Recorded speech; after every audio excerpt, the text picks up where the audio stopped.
Le sommet d'urgence organisé par le président français Emmanuel Macron à Paris a dévoilé des divisions profondes entre les dirigeants européens sur la question de l'envoi de troupes en Ukraine.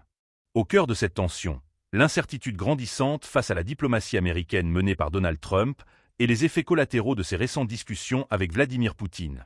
Ces entretiens ont secoué l'Europe, laissant les chefs d'État européens dans un face-à-face diplomatique où les dissensions ont éclaté au grand jour. L'Allemagne, l'Italie, la Pologne et l'Espagne se sont fermement opposés à l'idée de déployer leurs forces armées en Ukraine, estimant que cette initiative pourrait compromettre davantage la stabilité du continent.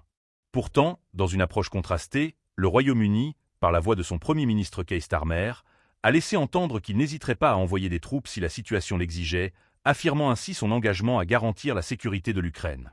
L'initiative de Macron, bien que louée par certains pour sa volonté de chercher une position commune face à une menace grandissante, a exacerbé les fractures au sein de l'Union européenne. Le sommet informel de plusieurs dirigeants européens, qui s'est tenu lundi à Paris, devait être un moment de solidarité et de cohésion. Mais au lieu de cela, il a révélé des divergences stratégiques de plus en plus marquées, particulièrement sur la question de l'engagement militaire européen en Ukraine. Les positions de chaque pays semblent être façonnées par des considérations géopolitiques propres. Alors que certains, comme la Pologne, plaident pour un soutien militaire renforcé à Kiev, d'autres, comme l'Allemagne et l'Italie, expriment une prudence qui frôle l'opposition.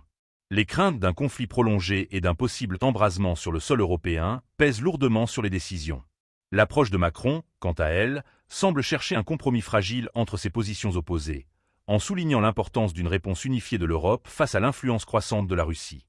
Mais ce compromis reste incertain, car la France elle-même doit composer avec des opinions divergentes au sein de ses propres alliés européens. Le leader français cherche à naviguer dans un jeu diplomatique complexe, où chaque mouvement doit être mesuré avec précision. Au-delà de la question des troupes, cette réunion souligne un problème plus vaste, l'incapacité croissante des Européens à s'entendre sur une stratégie commune face à la guerre en Ukraine.